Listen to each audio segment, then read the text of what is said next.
you very much. I had a private message to the side, so I appreciate that. Now, going back, in regards to Caitlin Clark, everyone's darling.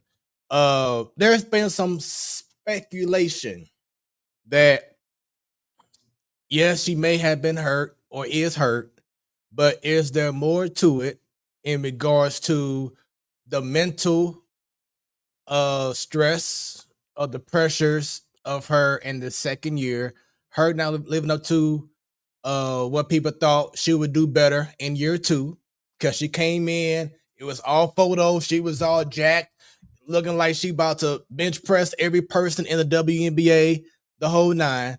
But now she's had an injury. Is she is the WNBA trying to protect her by not having her on the court and maybe saying, okay, maybe the going is okay, but still stay off for a while because you're not doing the job that everyone was hoping you would do in year two? Your thoughts on that, Annie? And then Bunny. Yeah. No, I think that they're doing the smart thing in terms of Caitlin, in terms of the fever. Indiana has still been winning until Sophie Cunningham went down. Like Kelsey Mitchell was doing great for them. They had to bring in a new guard because both of their starting guards went out with major injuries. Maybe they were wearing low tops. But they got some new, I had never even heard of, don't even know where she played, but like she's been doing amazing. So they've still been winning. I think positioning in the WNBA playoffs is a little, I would say not as important in terms of factoring into wins and losses as the NBA in terms of like what position you're going into in the playoffs 1 through 8. And so I don't think they're at risk for losing a spot in the playoffs. And so if she can have time to have extra rest, I mean, I think that's what the fans of teams in the NBA wish that their players would do, is like, don't come back the moment you get through a practice, like come back when you've had time to like really heal. And we just see people rushing back in the NBA. And I think that that's part of the injury situation. But if they weren't winning, I think she would be playing. But they're winning without her. And so I don't think there's a reason for her to come back at anything less than 100%. So she tried to come back earlier in the season and like went out like 2 games later, like re-aggravated the injury. So I think you'll see her back for the playoffs. I don't think it's a part of some larger conspiracy to hide her from like the public eye. Bunny, how about yourself? So with the WNBA of trying to protect, what do you call it, everyone's darling, please put an asterisk every time you say that, because it's not America's darling, everyone's darling, just FYI. But it's not what do you say, a far-fetched theory. Now my question, so she got injured earlier in the season and then she came back and she's injured again. Now this is not uncommon for stars from the collegiate level when they go into the NBA to have injuries, because the season is longer, the traveling is longer and more to it. But there is a little break for them and they get into summer league and then in the regular season. WNBA, they're going from, if they went to the March Madness, to practicing right away for WNBA, because they start practicing March, April as well, and then season starts in May. So could it be, even though this is our second year, again adjusting to the game? Now it's not as long as an NBA season, but I'm asking, could this injury not be a conspiracy, but like she could actually be injured and then they're protecting her with a second injury, but she still has something going on? It may not be bad, it could be something minor, but they just want to rest her a little longer. But now, like you mentioned, with Cunningham going out, I don't know if they want to rest her too much longer, because the Fever won't be able to be as competitive now. That we're about to hit the playoffs. So, but back to the main question. Is it far-fetched theory that they're doing this extra stuff to rest her rather than saying she has a true injury? I don't know. I don't think so. She's the face of the league right now, so they need her out there every time they can get. Even though she's not an MVP candidate, even though her team is not the for to be in the finals, that's the Liberty and the Lynx, but she's still the face of the league and all the controversy that goes with it, which helps the league. So I don't think they're trying to purposely do this now in her year number 2. And in regards to this face of the league, she is only considered the face of the league just because of her popularity, not because she is the best player. You want to get at Asia Wilson and Nafisa Collier. Yeah, Nafisa Collier, because those two, they're the stars.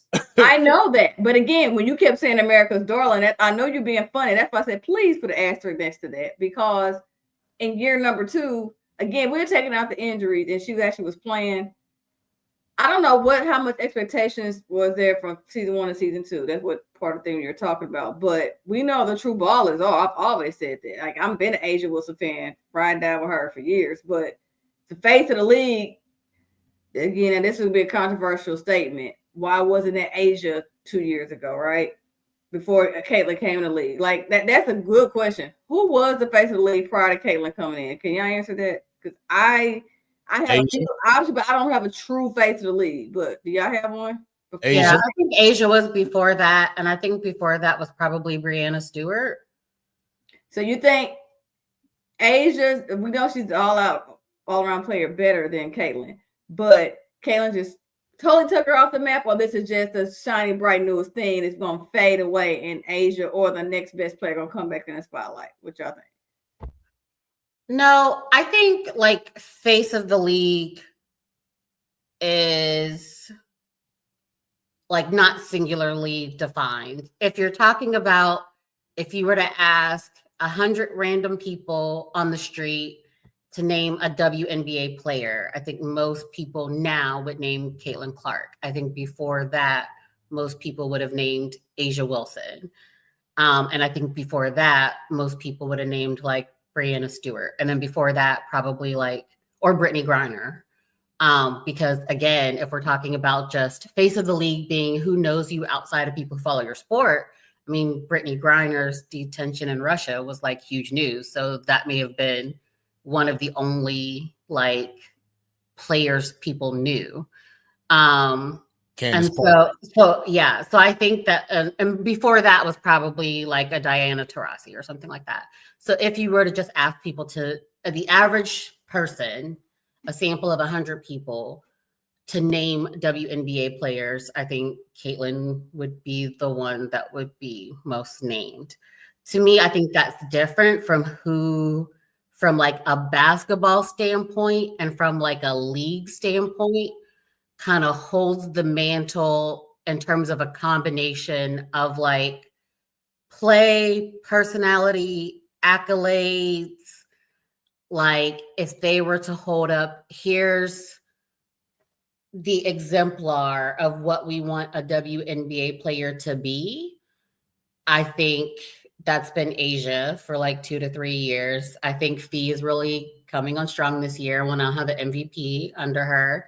And again, I think before that was probably someone like a Breanna Stewart or someone like that, or like a Brittany Griner as well, before her detention, in terms of like someone who's like dominant on the court, known outside the sport, looked up to by other players.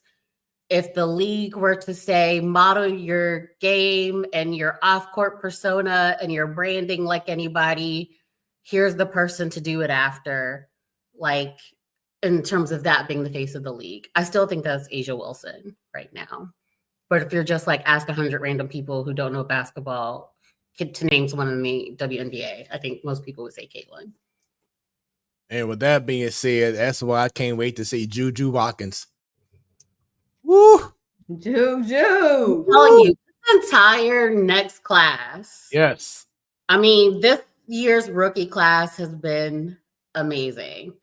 Next year's rookie class somehow could be better. And I think that is wild to think about and also exciting for the league. Yes. Mhm.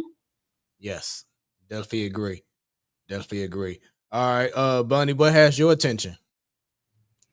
Oh, what can we pick from? Dun, dun, dun. We can talk. We already did a little bit WNBA. We can talk about the NBA specifically. My show, one of my faves, Inside the NBA. So I don't know if y'all heard now that ESPN bought the rights to the show, they're not going to be on weekly like they were with TNT. They're supposed to do the opening week for the NBA, and then they're do a show here and there, but they won't come back again on the air until the Christmas Day games. And I'm like, what the hell is going on here? Now, Emmy winning sports, we know we all love the personalities: Kenny, Jet Smith, Chuck, Shaq, of course, Ernie. Like I said, Emmy award winning shows. So why when ESPN, they knew there was value to it, otherwise they wouldn't have picked it up. But then to not have them on every week like we're used to now, like I want to know what is the decision behind that? And that's really actually heartbreaking to fans out there, because if you're a fair weather fan, at least if you watch Inside the NBA, you get highlights of some of the games, you get the entertainment. Like it keeps you engaged, even if you're not all in, have a favorite team or follow certain players. It just gives you highlight. It helps. But to not have that, like that had my attention. Like, what is ESPN doing? Now I know we're gonna touch on it later about streaming and sports, but that definitely had my attention, because I'm like, I don't like that. Yeah. When I saw that, I'm like, I'm hoping that that's just speculation and not an actual fact, because I haven't seen ESPN PR roll out with an actual article saying this is going to be how the show is going to be, inside the NBA going to be officially. So I can't give my all into that yet until I know that it's official.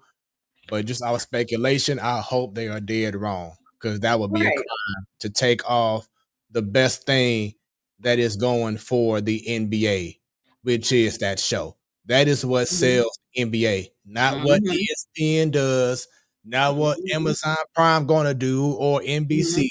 No, inside the NBA is your best selling tool outside of the actual players on the court. That's Mhm. going to bring people to watch, like you said, fair weather fans, people who may just want to tune in just to watch inside the NBA and get more knowledge, Mhm. from it. So it will be a crime if that is the case. And I don't, unless, all I can say is unless it was something that was agreed upon from Ernie and them, that say, hey, we don't want to do every week, because they are getting older, and now that they're not with TNT, so they don't have that same, loyalty, maybe. But once again, I just hope that's still speculation. Okay, let's hope. But they gotta release a statement sooner or later. Like I said, it's August. Well, like in August. Right. No Right. baseball, NFL preseason here, NBA, we blink, and hockey is starting. So sooner or later. Yeah. So that was a good one as well. So mine, the biggest, hottest topic that I've been seeing the last couple of days has been the potential realignment on Annie's favorite sport, which is baseball. Don't do And that, Penguins fans who are always at the bottom of the division every year. Continue. so they are saying in the next maybe 2 years or so, and I'm not sure why this screen keeps on leaving. Let's try it again. But they're saying that potentially in the next maybe couple years, we might have two expansion teams to be a part of the league.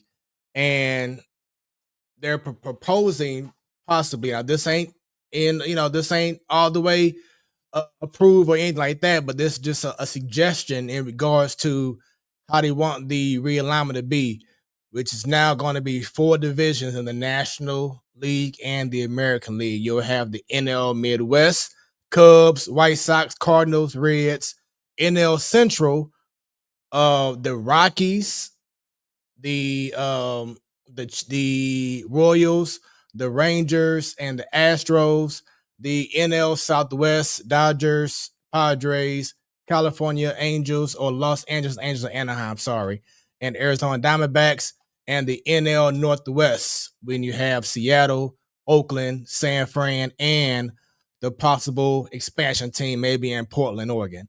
And then on the AL side, the Northeast, you have the Yankees, Mets, Red Sox, Phillies. The Mid-Atlantic with Baltimore, Washington, Pittsburgh, and Cleveland. The Great Lakes, the Twins, Detroit Tigers, Milwaukee Brewers, and the Toronto Blue Jays. And then the Southeast with the Braves, Marlins, Rays, and if there's a new team in Charlotte, North Carolina, then there you go right there. So Andy might have a baseball team to root for in in North Carolina if that is to happen. But just seeing this, Bunny, I'll ask you first. Your thoughts on if they do a realignment and have 4 teams in each division. Do you see this being something that you'll be interested in?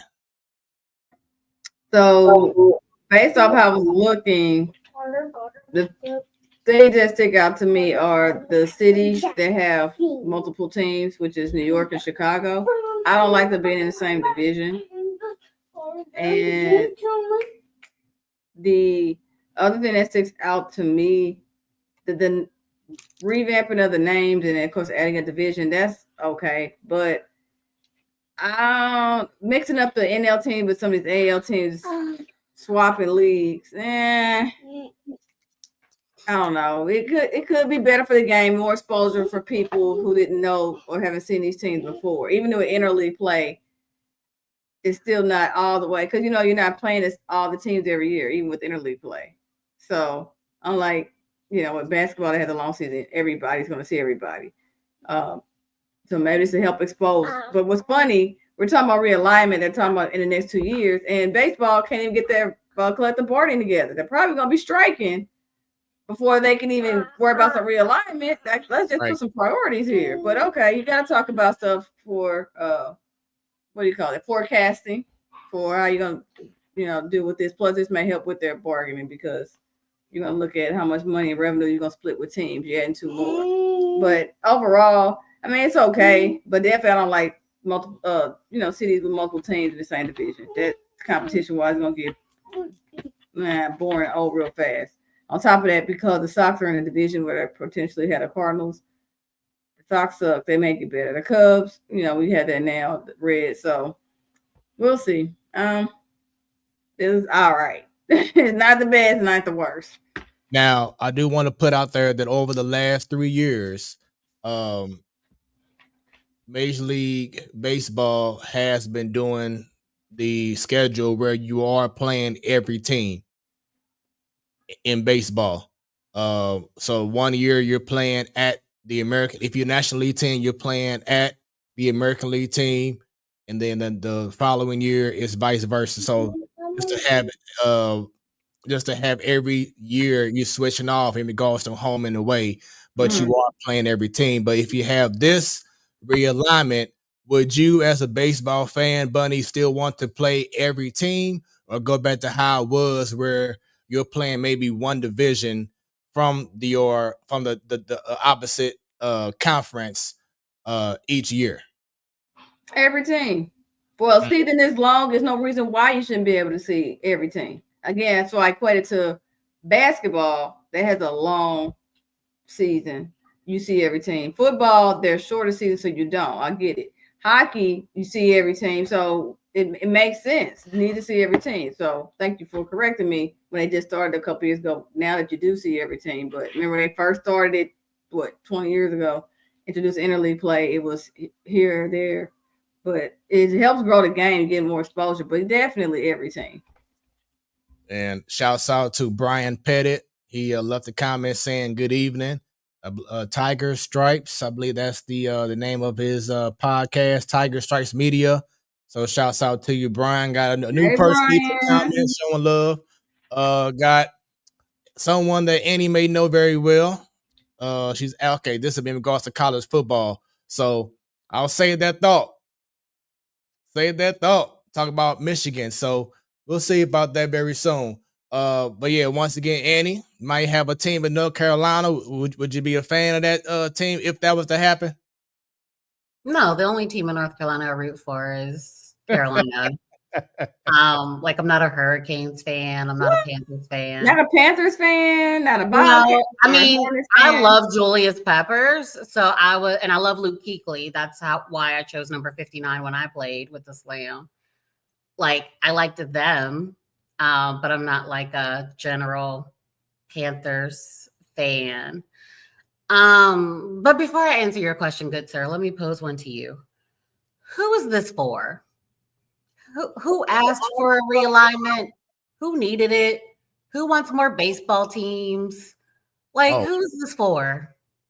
to expand more markets, so the markets that don't have a baseball team, but then also the league itself wants to keep on trying to expand. It Why? all boils down to money, Annie. When you No one expand cares the about their team, there's league. more people revenue sharing. That's why I said, even though they need to worry about the collective bargaining, them not striking, maybe this will be something that will be mentioned because expansion equals more revenue sharing, and that's part of the collective bargaining issue that necessarily counts. But And it's all about growing the sport.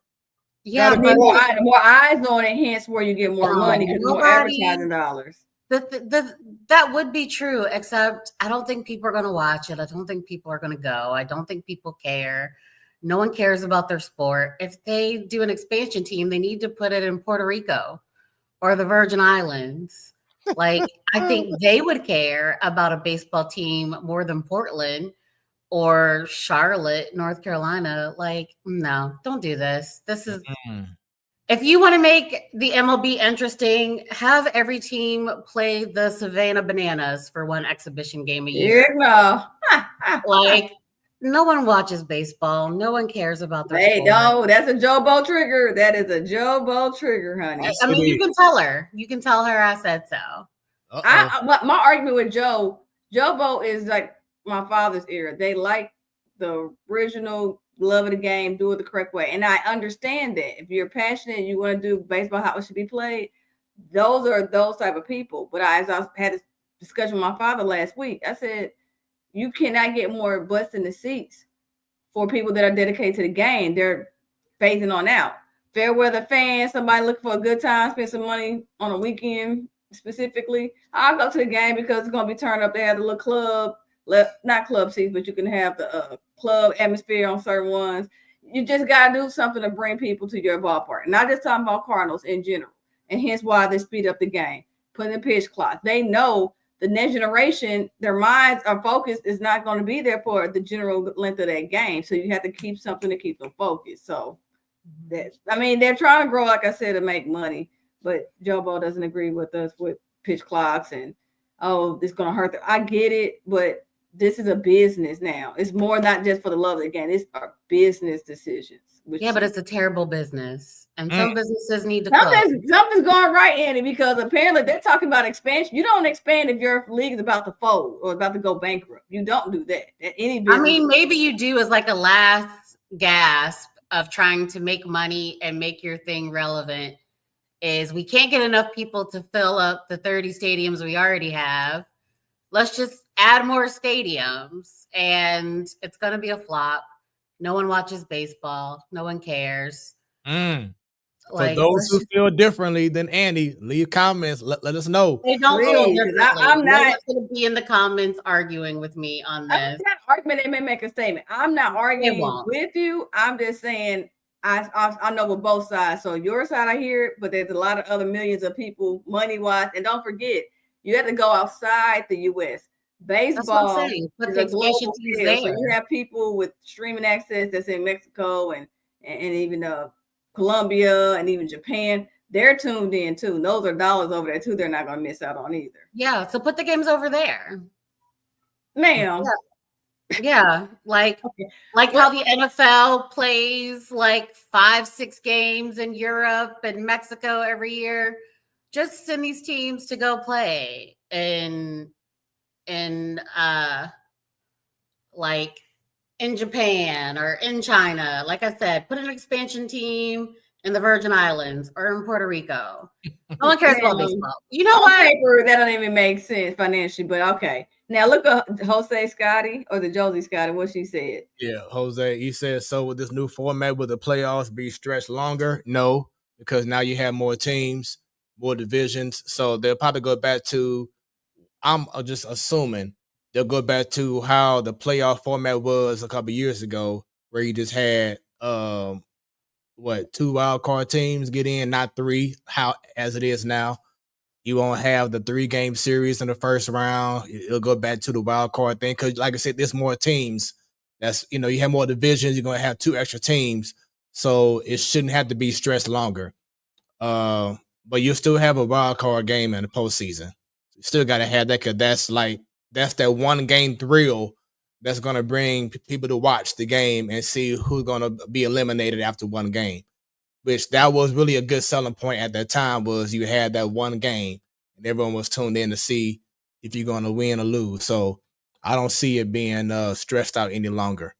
And then lastly, talking about money, Annie, this was just announced over the last 24 hours.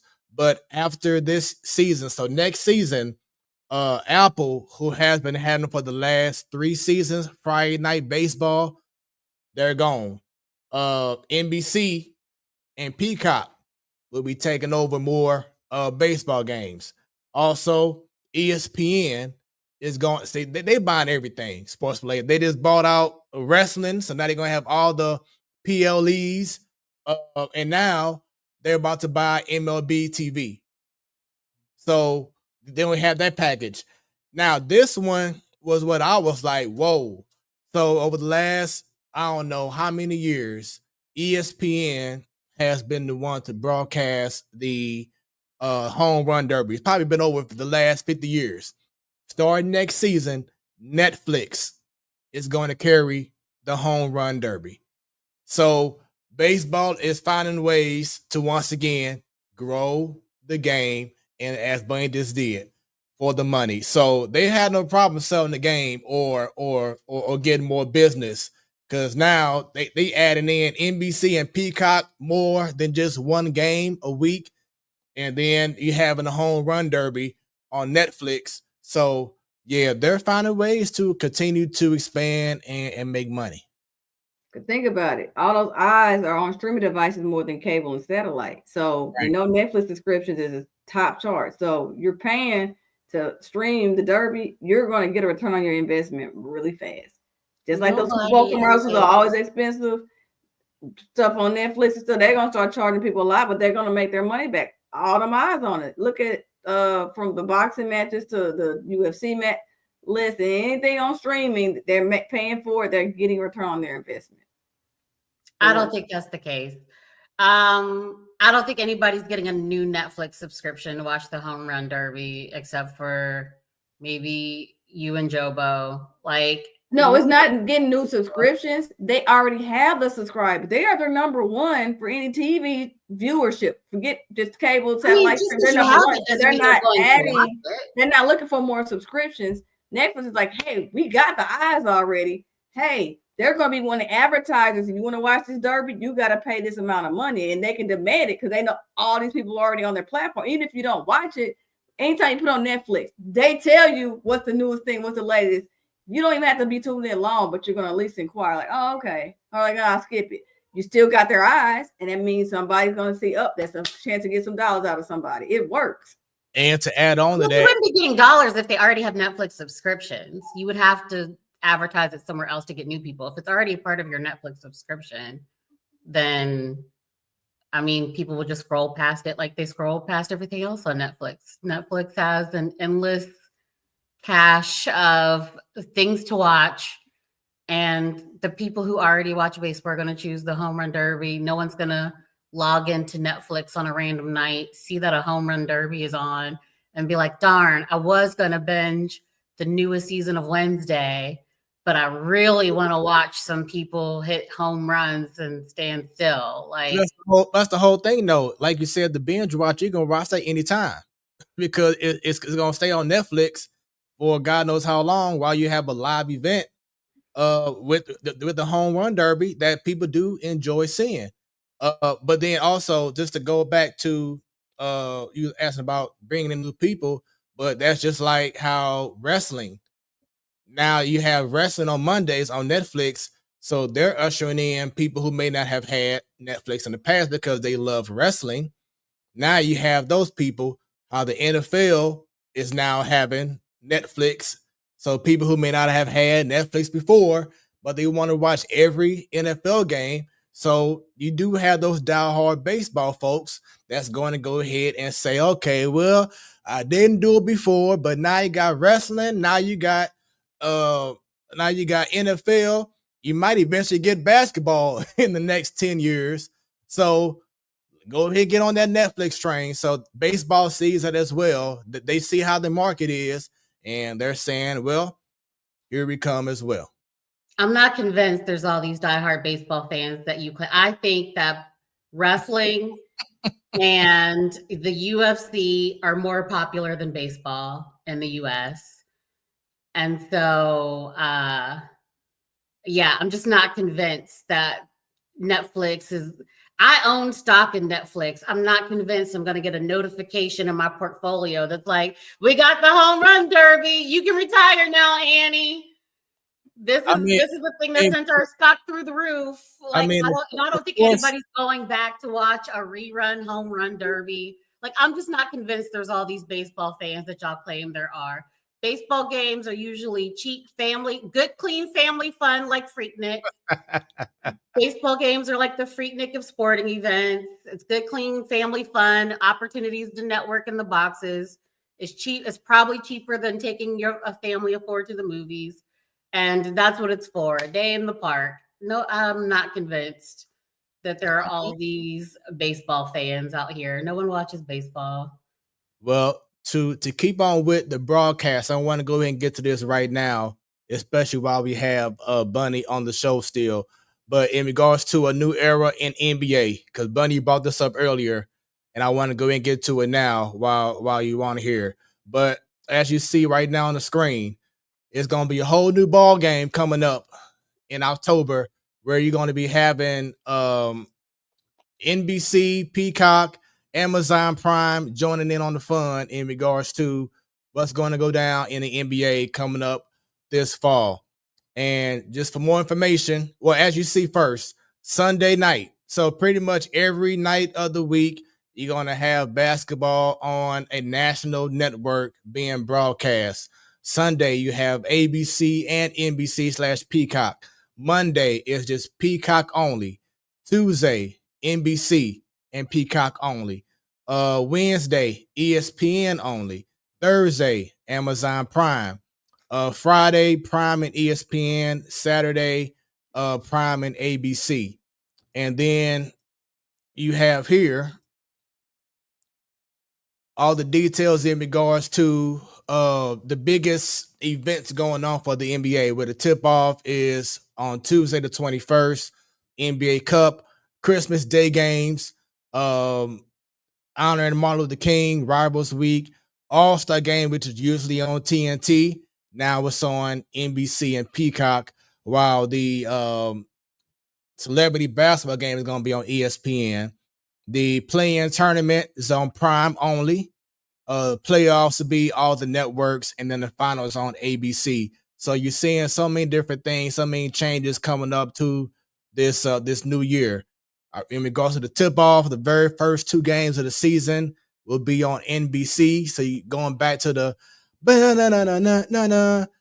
in the old days, Rockets versus OKC, and then Golden State versus the Lakers. So a lot is changing. Bunny already brought up in regards to not having TNT or Inside the NBA on every Tuesday and Thursday. They may be on sporadically throughout the year, but with all these changes from TNT to now Prime and NBC, Annie, what are your thoughts in regards to how things are looking for the NBA going to a new era? I think it's dumb. This kind of goes back to the baseball discussion as well, in the comment that someone brought up that viewership for baseball is just moving from cable or antenna to streaming. It's not necessarily increasing. So getting people to watch something elsewhere is not the same thing as getting new people to be invested in your sport. And actually, I think could decrease viewership. Now, for the NBA, I do not have League Pass. I have all access to all of these for different reasons, not because I'm like, I need to see the NBA. But I know for me, as like a diehard sports fan, not of baseball, um, like it used to be my thing every time a game was on, especially football. Like I saw every game every season.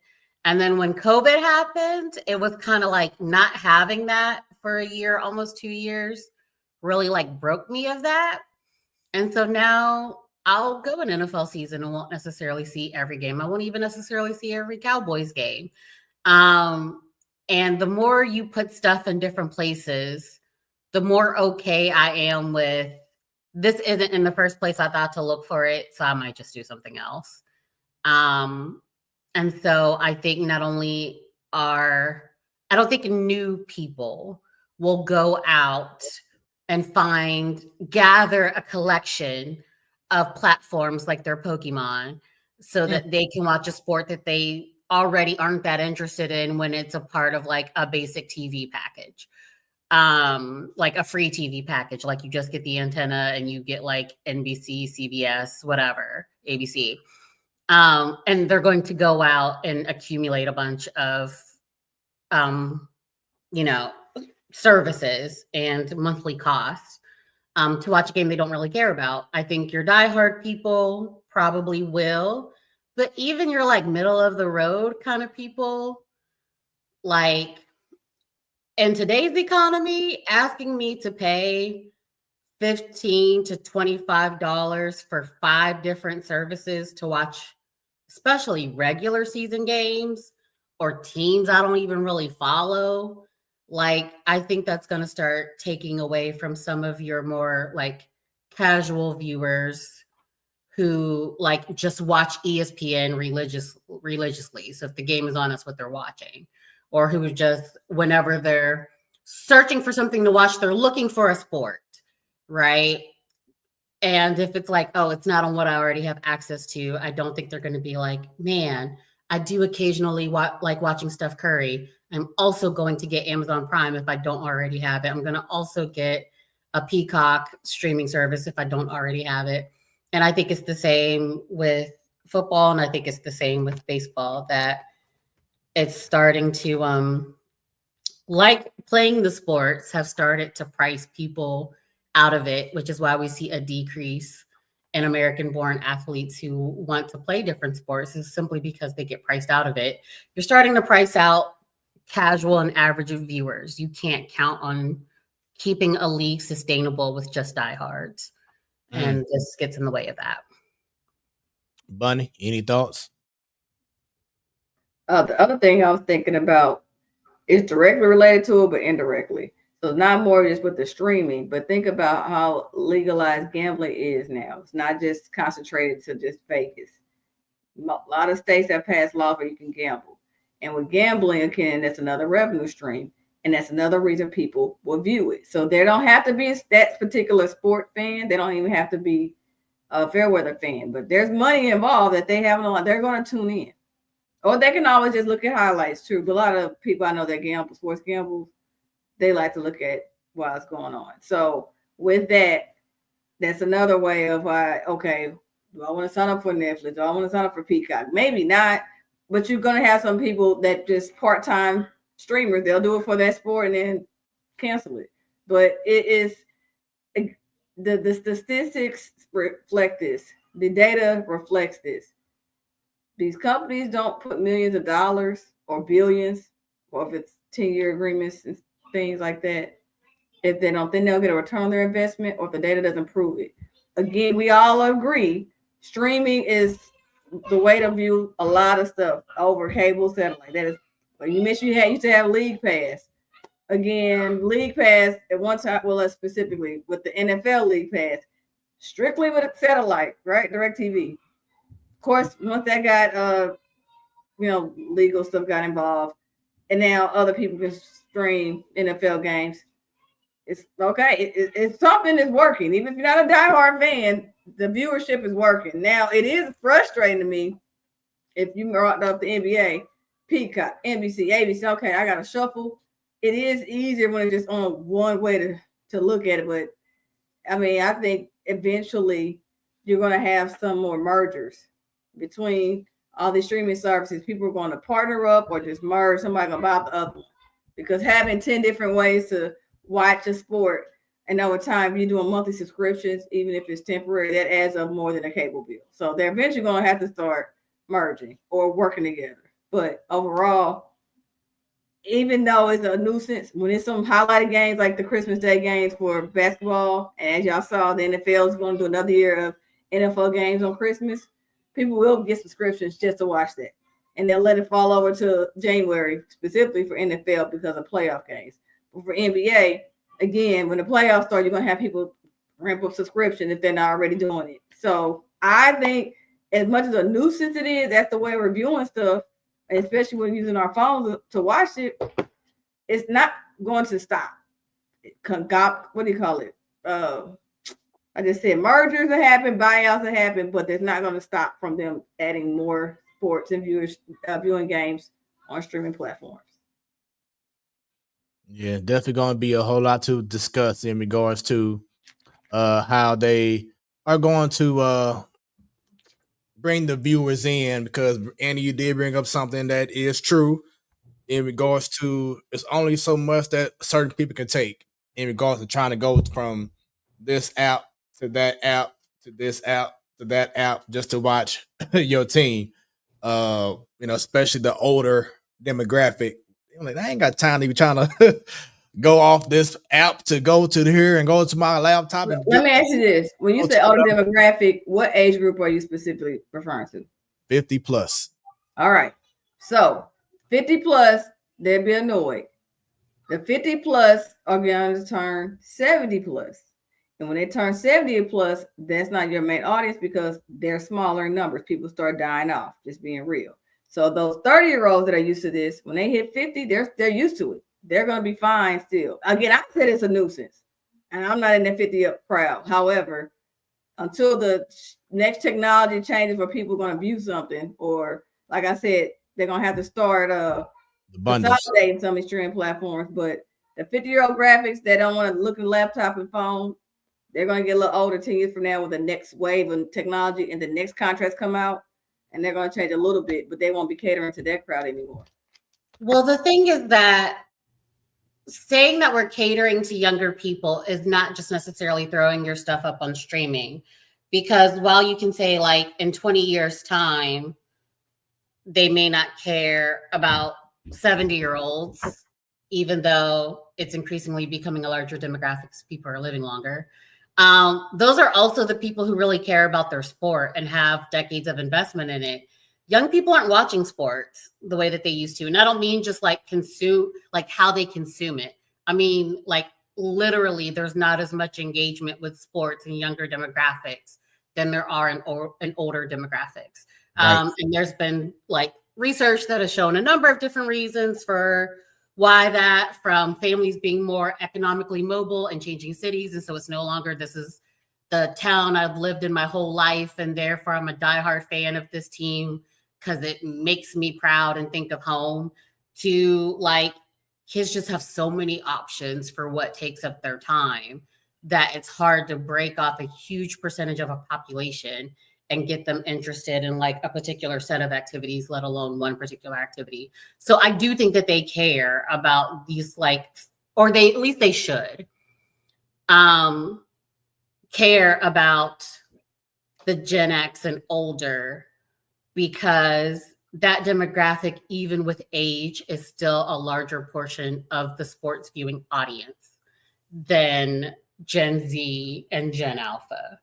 And there are no trends that suggest that once the people who are 15, 16, 20 now get 50, that they're suddenly going to care about baseball if they don't care about it and it's not what they're into now. And so I think that Bunny is correct that people make investments based on where they think the money is going to be, but just because they do doesn't mean it's going to work.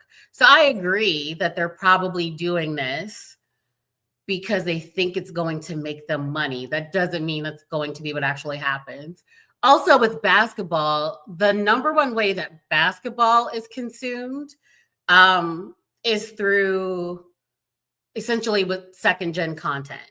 So, like YouTubers with basketball channels showing the games and commenting on it, discussion groups, clips, basketball specific like websites and stuff.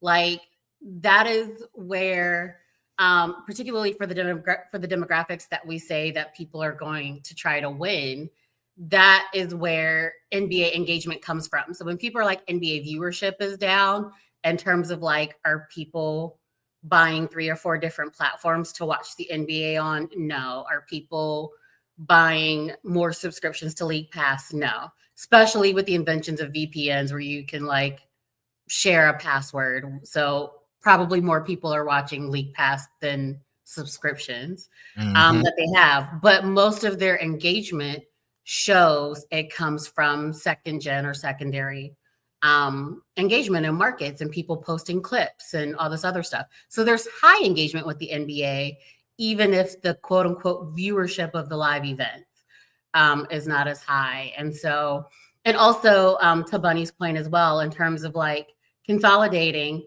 there's only 6 broadcasting networks in the, 6 broadcasting conglomerates in the US. Most of those things are already owned by the same people. And so it's not even like these people are going to have to partner up or consolidate. A lot of them are already owned by the same parent companies. So they're just spreading their own content across different platforms to get people to pay them multiple times to watch content that one company owns. And just to even go even further, how you said down the line, is it going to be about having 18 different networks, or will it start to be like what ESPN is slowly doing over these last couple months? Once again, acquiring WWE, already having Major League Baseball, already having football. Now trying to, what if they're trying to find ways so they could just have everything sports related be under one umbrella, which is like the worldwide leader in sports, ESPN. So that's something that can go down the line as well. Is ESPN can keep on trying to find ways to get everything to go under just one hub and not have to go to different, different sites and different programs to get the content. So But that's the something. thing is that it's basically just owned by Disney. So Disney Yeah, owns ESPN. Disney also owns ABC. yeah. And Disney has the majority stake in Hulu. So essentially, if you have a Hulu subscription, you also have an ESPN Plus and a Disney Plus subscription.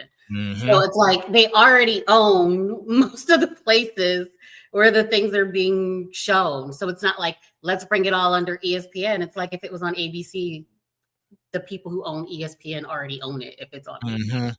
Yeah. So Yep. So that's a great conversation.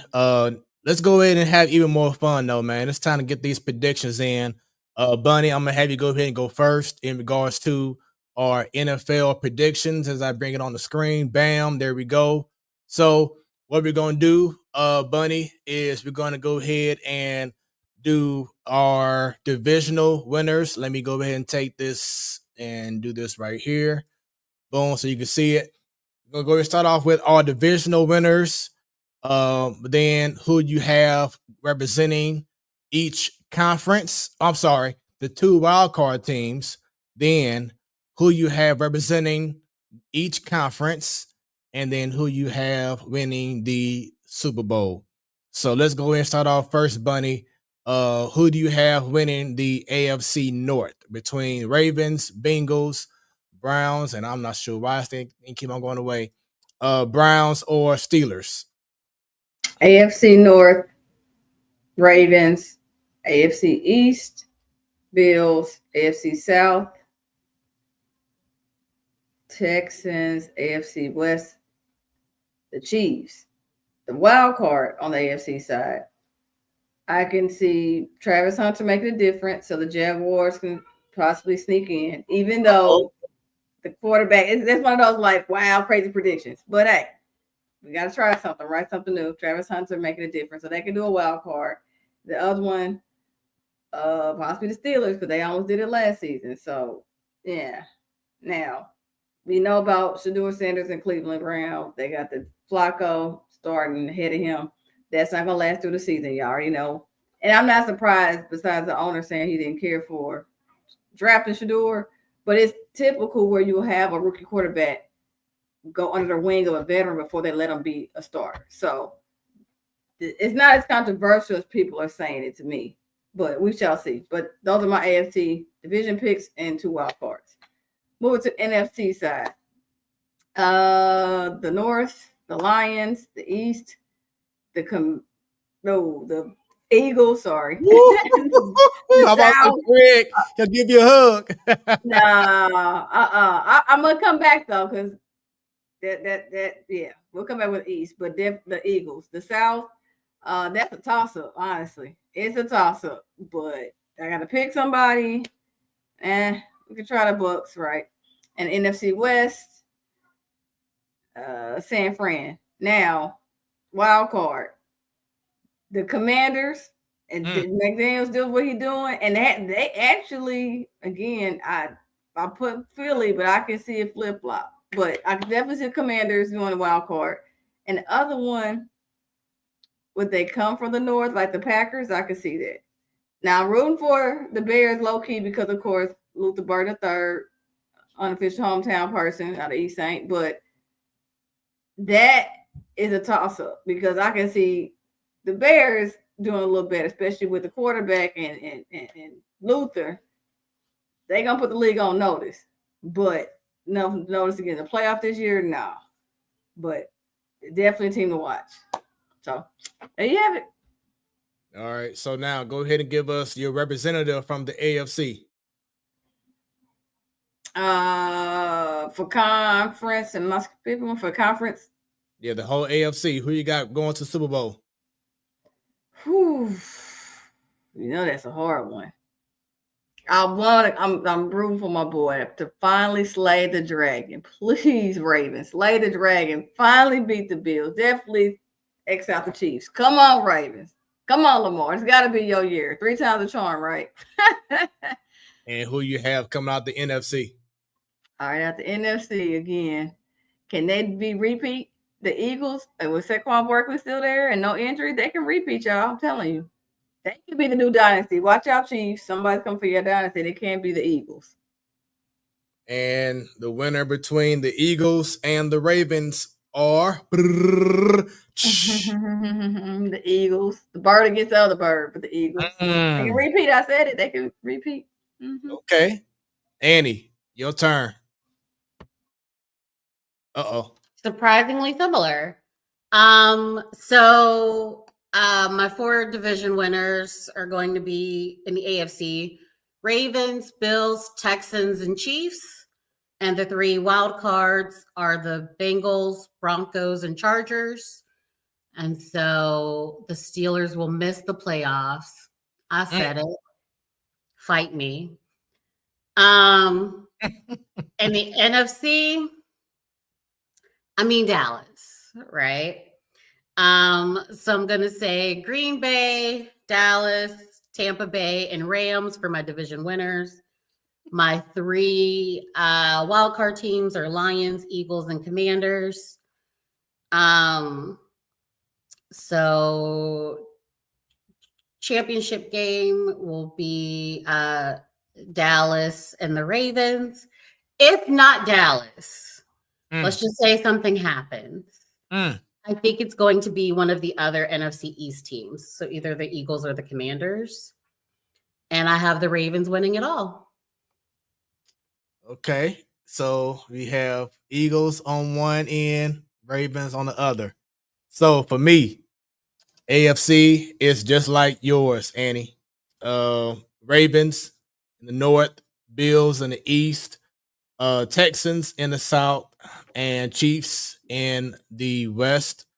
The wild card is, let me go back. There we go. For the wild card, I have the Bengals, I have the Steelers, and I'm going to go ahead and say you're going to be surprised by this one.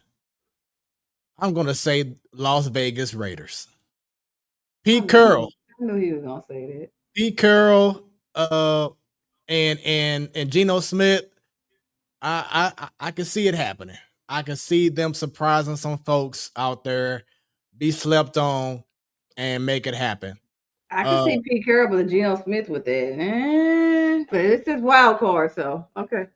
No, Geno Smith is dope. I didn't say he's not dope. No. I didn't say that. I said to make that happen.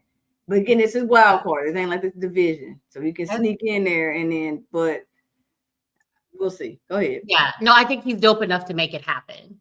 But I can say that about 15 other quarterbacks too. That ain't gonna happen. They doper than Geno Smith. And the running back, from the rookie running back for the Raiders. What's his name from Boise State? Andy, what's his name? Ashton Genty. Yeah. He gonna be a beast too. He gonna be a beast.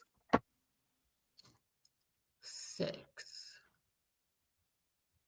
7, 8, 9, 10, 11. I'm trying to see what she counting. What's going on? I'm trying to see if there are 14 quarterbacks I would take before Geno Smith. Oh, okay. Remember I said 15 quarterbacks. I said there's 15 other quarterbacks I can see better than him.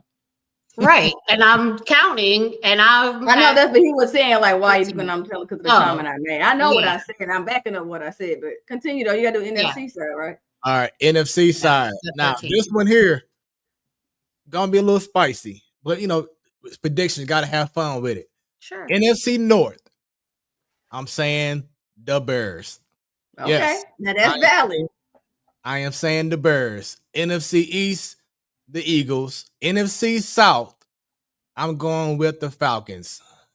Michael Penix, I got you. And the reason why I got him is because of something like this. Putting on the field, he's built relationships with the players. I tell you what, he's dealt with a lot of adversity to get here. He's grateful to be Washington's quarterback, and they know that every time he takes the field, he's going to bring that big Penix energy. He's going to bring that big Penix energy. He's going to bring that big Penix energy. Yeah. That's right, Harry. Let's go, baby. I've been pronouncing his name wrong. That clip lives in infamy.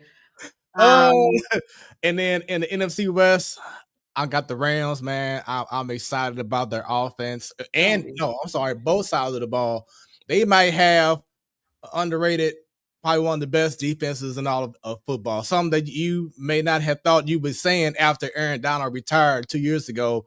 But their defense, oh my goodness, Jared Verse and them boys.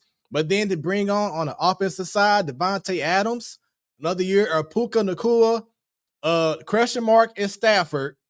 But that team can do something. It can go a long way. So those are my division winners. For the wild cards, I have the Commanders, I have the Lions, and then I'm gonna go ahead and add in because I had two teams, but it's actually 3, so my bad on that. I'm gonna go ahead and say, man, I don't know, this is a tough one. I'm probably gonna go ahead and give the edge to the Buccaneers. That NFC South one is a toss up for division and wild card. That's why I said I had to pick them because I'm like, But, okay. So everyone knows how I've been critical of a certain QB from the AFC. That yes, he's very talented. Yes, he's won MVPs, but he hasn't gotten over that hump. I'm going to give him the opportunity to prove me wrong by putting his team in the Super Bowl. and that's Lamar Jackson and the Ravens. Third time's the charm. Didn't I tell you that? I'm don't think saying, he'll do anything different than what he's done the last couple of years. I mean, if he doesn't do anything different, that means he ain't going to the Super Bowl. Yeah, Or with that team, he may have to sit out and somebody, So- they give him too much money. I- They're not gonna get rid of him. They just gonna No. be like, we reach our plateau. They're gonna have to change the personnel around them. And the only reason why I'm saying that they will go this year is that they will have home field advantage. That's going to be the biggest key for Baltimore. If But they they had that last year and still didn't. last year they lost at Buffalo. So no, the year before last, they had it. They did. Oh, that's right. But the year before last, my bad. Yeah, Okay, I wrong year. The year before last, they did. Yeah, and I'm like, Mahomes. damn, y'all still come pull it off here. Yeah. And remember the offense spud? Oh, let's anyway continue. but I've been rooting here too long. That's why. well, I was listening to somebody else and they made a really great point about like Peyton Manning, which Lamar Jackson is kind of becoming the modern day Peyton Manning, where people are saying like he's an incredible regular season quarterback, but doesn't do it when it's time to get to the playoffs or whatever. And the thing is that in 2007, when the Colts won the Super Bowl, it wasn't like Peyton Manning didn't have an Eli Manning run. He didn't like black out and play like a top 3 quarterback in the league for 3 games in a row. And that's why they won that Super Bowl. He played like he'd been playing every other year when he lost to the Patriots to get knocked out of it. And things just sometimes go your way. People at other positions step out and those sorts of things. Lamar Jackson plays Super Bowl winning, Super Bowl MVP caliber quarterback. And different things have happened along the way. And he could not increase his level of play this year. And the ball could bounce differently. And he could end up with like a Super Bowl. So I don't think this is like a referendum on Lamar Jackson. And if he doesn't step it up, then the Ravens don't have a chance or won't be there. He could play exactly the way he's played, just like Peyton Manning did, and still have things go a different way and end up with a Super Bowl. So are you saying that Lamar Jackson didn't do things to not say he lost the game by himself, but he didn't play a role in certain losses that he had over the last couple of years in playoff games? I mean, he went to the playoffs his first year. Wasn't his fault that they lost that game. He played excellently. I think last year, he had a bad first half, had an excellent second half, was the reason they were even. And earlier in the second half, dropped Mark Andrews' pass away from taking the lead in that game. And then, of course, at the end where Mark Andrews drops a pass. Not saying anything against Mark Andrews. They wouldn't have been in that position at all without Mark Andrews. But, like, had as equally great a performance in the second half of last year's game as he did a bad performance in the first half. The game before, I think it was about game plan and not his actual play. With the Chiefs in the AFC Championship the year before. So no, I don't think that that's a Lamar thing. The one before that, because this is year 6. It's year 6 for Lamar. 2019. No. 2019 he came to league. Yeah, because it was one year where they faced the Titans against Derrick Henry and lost at Baltimore. That's why I said they lost. That wasn't his rookie year, though, right? That was home. his second year, right? Home field advantage. They said on. Yeah, there was one year where I thought he didn't play well in the game. It wasn't his first year. His first year, he balled out. That was not a playoff caliber team. He had just started like the last 5 games of the season and still took them to the playoffs and played well. But there was one year where it was just like this play is on, like this outcome of the game is on him. But no, I don't think he gets to the playoffs every year and becomes a different losing quarterback. Just like Peyton Manning didn't really get to the playoffs every year and become a losing quarterback. The reason why Peyton Manning lost so much in the playoffs was 1, Tom Brady. And 2, which He is Mahomes never. for Huh? Lamar, which is Mahomes for Lamar.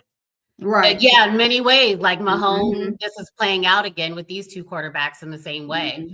Mhm. Where even during the regular season, like Mahomes can put up average for him numbers, which are still amazing if you can get that on any other quarterback, but average for him. But he has such control and mastery of the game that he can do things differently in the playoffs that elevate play in the way that Brady did.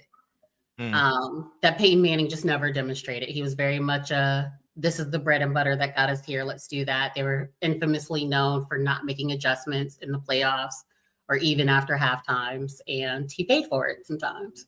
But then he also just lucked into one. The ball bounced the right way, and it wasn't because he changed anything he did. It wasn't because he became an exponentially better player. It's just because any given Sunday. And so I don't think Lamar has to do something more than what he's done that has credibly made him the league NFL, made him the league MVP for 3 years, despite the sympathy vote to Josh Allen last year. That he needs to do something drastically different than what he's done in the playoffs. It's just things could go a different way, and then he's a Super Bowl champion.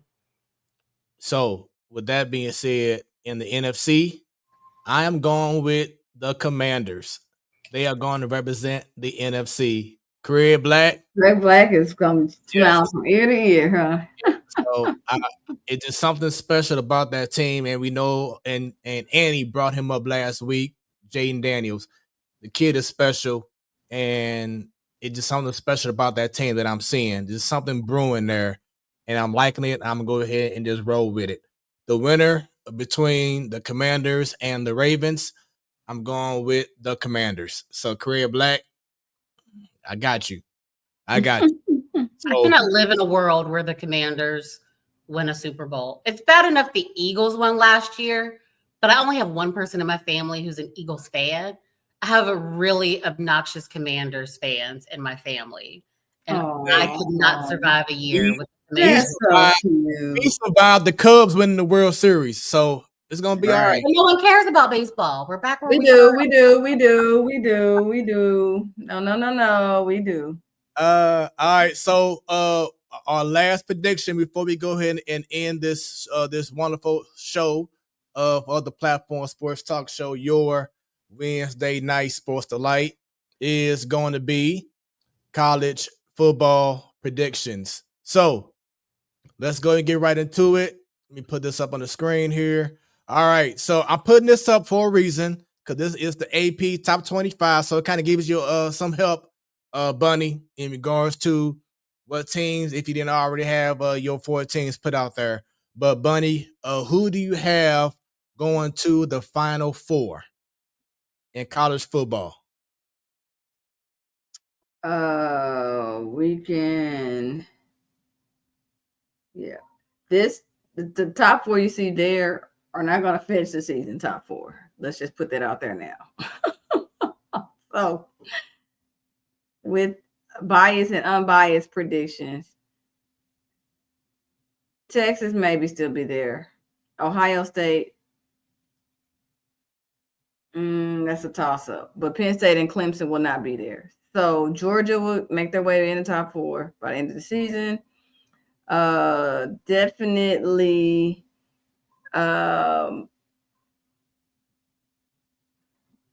Oregon. I got biased with that. But Definitely Oregon. yeah, my cousin plays for them. But so I'm definitely being biased on that one. But Wait a minute. How come we ain't had your cousin on this show then? he ended up redshirting last year, but he's gonna be in this year. I can see the media clip and everything from media day.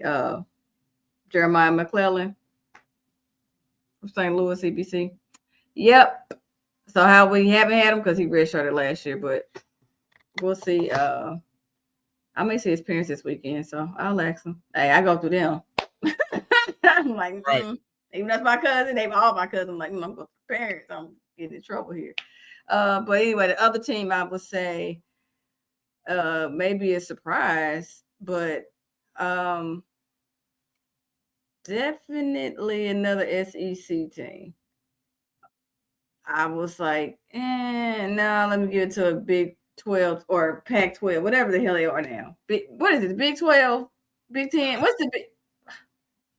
Yeah. The original schools up north, where Michigan, Ohio State in. What is that conference name? They had so many teams now. Yeah, the Big 10. It's Okay, called still the big, but yeah, we got you. Okay. So I'm gonna give one of their teams as well. Even though they're in trouble, I can still see Michigan creeping back up there, y'all. Believe it or not.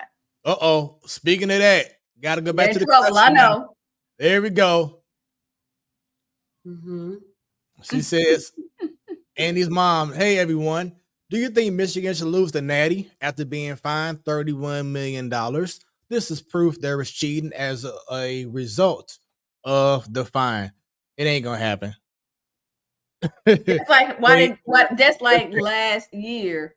Was it for the top four for the college football? Who got in and nobody said, or no, that was basketball with the big dance and his alma mater. Why was North Carolina in the big dance? They shouldn't have won, right? But it's too much money involved, so they let them get in. You know they shouldn't have been in there. So same thing. Michigan draws too much money. They're not gonna have them lose their natty though, because that's still more money. No, they're not doing it. Sorry.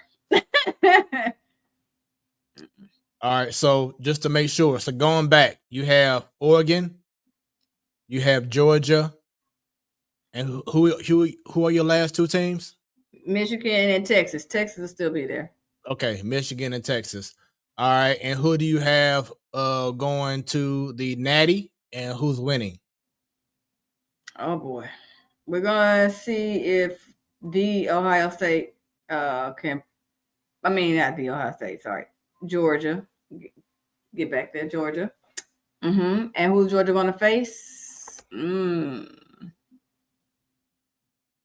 Hey, make it an SEC thing. Throw Texas in there. Let's see if they can handle it. And your winner. Unfortunately, the Bulldogs. I say unfortunately because Mizzou's in the conference, but unfortunately, I can see the Bulldogs pulling it off, barring injury.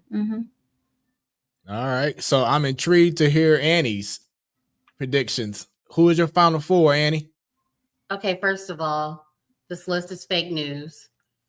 As I said last week, I'm still protesting, boycotting this list. I have rectified it with my Final Four pick. So, of course, in the top four is North Carolina. I was waiting on that. Okay. Then I got Notre Dame, Texas, and Ohio State.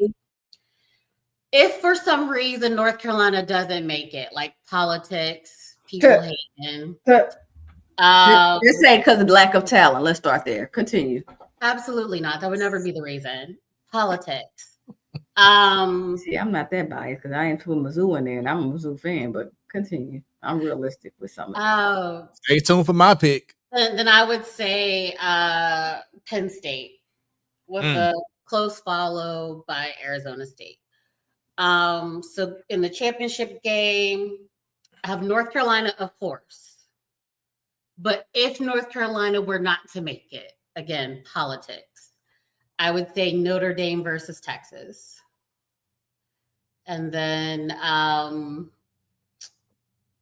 don't know who would win. I mean, maybe the NCAA calls Scott Foster, see if he wants to spend a night reffing college football. So that they can get Texas to win, so that Archie Manning can finish his freshman year, technically his sophomore year, with a college football championship before leaving for the NFL. So that could happen. But I like Archie Manning, and he is as advertised. He's excellent. He plays more like his namesake, like the grandfather, like way more mobile than either Peyton or Eli was.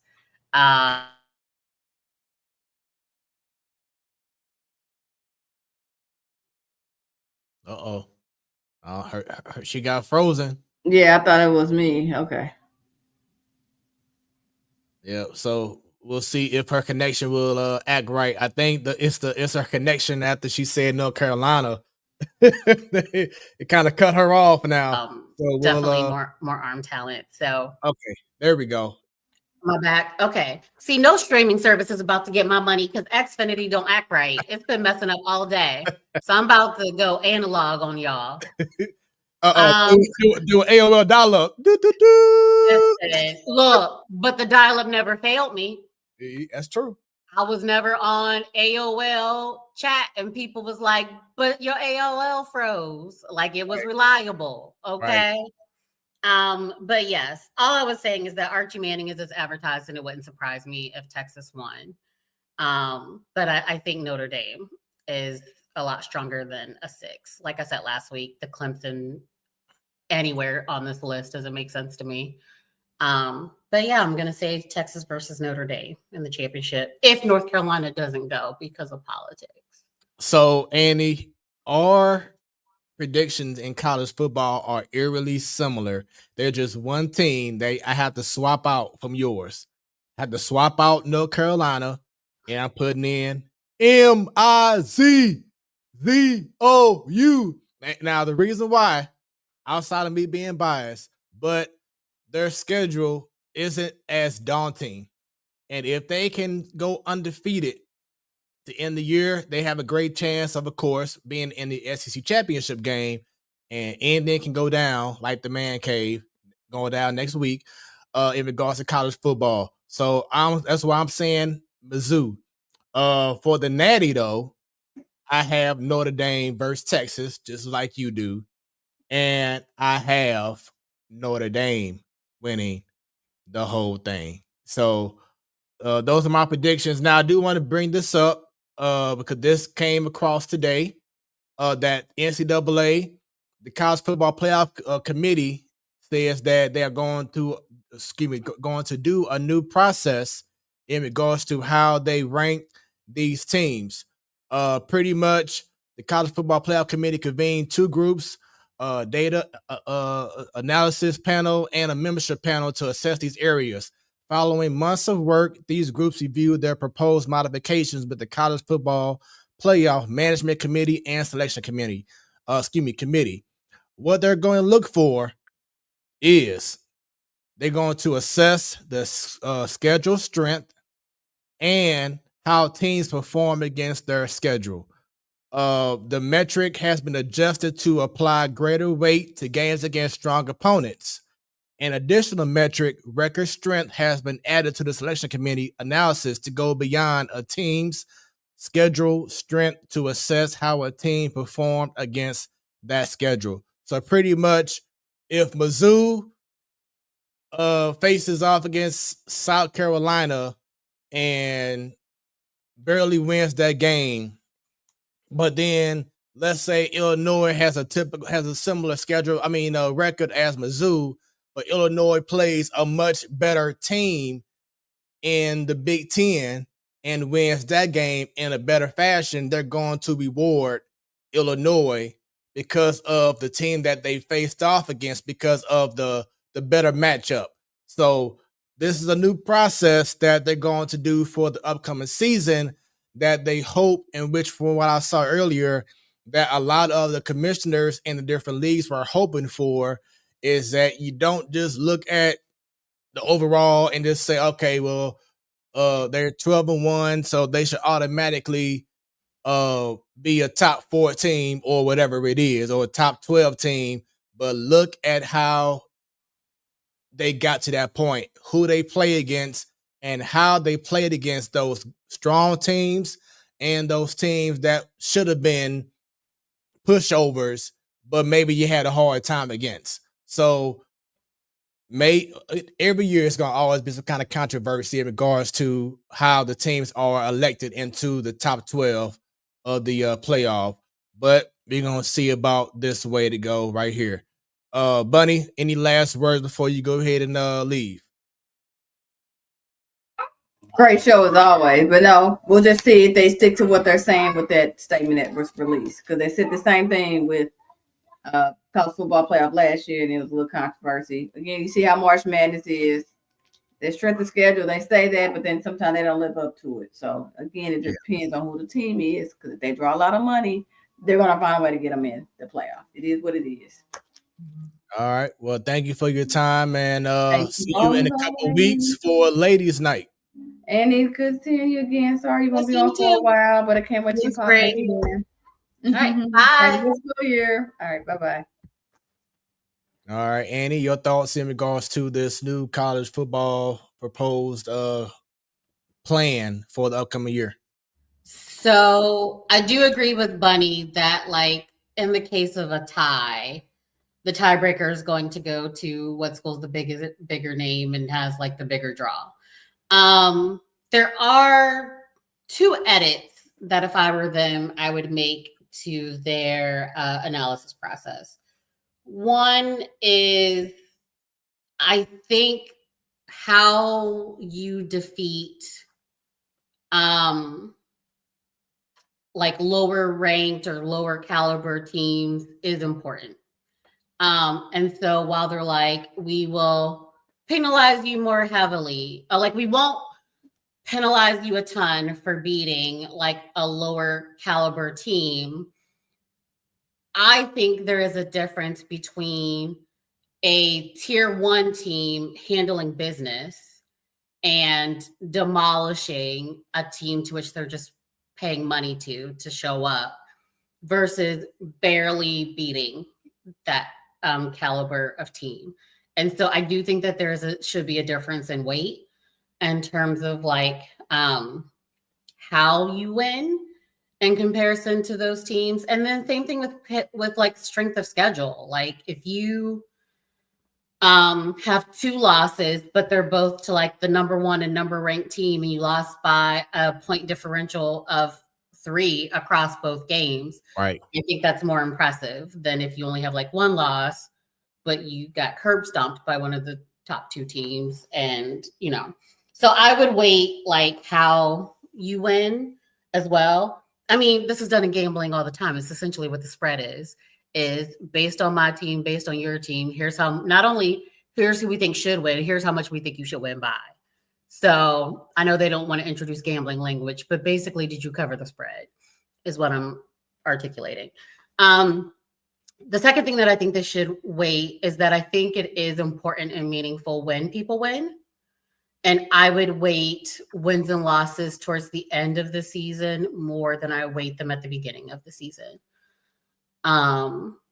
So to me, wins towards the end of the season show closer to how you will perform in a playoff than if you won the first 5 games and then lost all your other games versus we were losing, we were close, but now we've like made a quarterback change. We've done some things differently. And now like we have been destroying every team in our path. Like I do think that is meaningful. And I also think that wins and losses at the end of a season are more indicative of talent, whereas wins and losses at the start of the season have a higher percentage of luck in them. Just like you didn't know what you were doing, we didn't know what we were doing. And like the game's the game versus like we've had strategy, we've found the right fits, we've installed our entire playbook, which is not installed by the first week. Like I think that's a closer version to who you actually are as a team at the end of the year than whatever losses or wins that you had at the beginning of a season where there's just a little bit more luck involved. Mm-hmm. Well, Would you make any changes to how they select teams? I mean, truthfully, once they implemented the 12 playoff teams last year, I was just fine with that. So when I saw the news today, it wasn't like I can't wait. I was already good with the 12 playoff team. Now you're talking about maybe doing 14, team, whatever. But I was just fine with the 12. I thought that was exciting. Now I did say, which I think they already said that they're gonna change this for the upcoming year, but they're not going to just give you a certain ranking because of the conference that you're in. It needs to be based off of how you did in the season. It shouldn't be all because you're like Notre Dame. they couldn't get a top 4 seed because they wasn't in a big conference. You Right. know, stuff like that. No, it just needs to be, hey, it's based off of everything that you did in the season, not because of what conference you in. And then something else that happened. I think last year's last year's playoff, like every team that had a home game in the first round or second, whatever, lost. Mhm. And it was like, whoa, you know, like Boise State. No, I'm not. No, it was someone else who had a home game but got whooped, and I'm like, why were you even in the play? Oh, Indiana. That's Mhm. who it was. They got mollywopped. It was like, oh no, and then when you realize that, okay, well, their season because of them being in the Big Ten, Mhm. that's the reason why they had that home game. So stuff like that. So I just want to have another great playoff run. I see we have a comment here. Let me see what it says. Oh, Miss Dub, with the new rules help Mizzou get better recognition of their record. Um, It doesn't matter, Miss Williams. right. Missouri's not making it. Oh Lord, she got. So I'm gonna say this. What already helped Mizzou was, as I just said before, the 12 team playoff. Mizzou was like one game away from getting into the playoff, and they lost it on their own. They lost to Texas A&M terribly, like got whooped, and then against Alabama. But I think it was that Texas A&M loss that really hurt them last year. Like, Mhm. oh well, no, if y'all getting whooped against Texas A&M, why should we put y'all in the top 12? And that's why I say I feel like Mizzou has a great chance this year. Now they do play Alabama. They do play I believe Georgia. Uh, but those could be very winnable games because Mhm. those two teams aren't as strong as they were a couple years ago, especially with the change of NIL and the transfer portal. You're seeing a lot more parity, which helps Mizzou.